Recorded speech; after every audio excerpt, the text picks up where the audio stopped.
தானியேல் ராஜாவின் போஜனத்தினாலே தன்னை தீட்டுப்படுத்தல் ஆகாது என்று சொல்லி தீர்மானம் எடுத்து பரிசுத்தத்திற்கு வைராக்கியம் பாராட்டின போது அடுத்த வசனமே சொல்லுது, தேவன் பிரதானிகளின் தலைவனிடத்திலே தானியேலுக்கு தயவும் இரக்கமும் கிடைக்கும்படி செய்தாரா.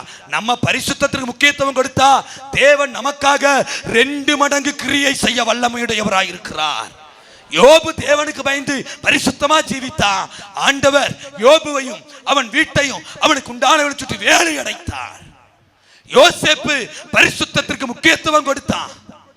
யோசேப்போடு சிறைச்சாலையிலே கர்த்தர் இருந்தது மாத்திரமல்ல, எகிப்து தேசம் முழுவதுக்கும் யோசேப்பை அதிபதியாய் உயர்த்தினார். பரிசுத்தத்திற்கு முக்கியத்துவம் கொடுத்து பாருங்க. பரிசுத்தம் உள்ளவர்களோடு தான் தேவன் வாசம் பண்ண விரும்புகிறார். பரிசுத்தம் உள்ளவர்களோடு கூட தேவன் உலாவ விரும்புகிறார். பரிசுத்தம் உள்ளவர்களோடு கூட தேவன் அசைவாட விரும்புகிறார். பரிசுத்தத்திற்கு முக்கியத்துவம் கொடுங்க. கிறிஸ்தவ மார்க்கமே பரிசுத்த மார்க்கம்.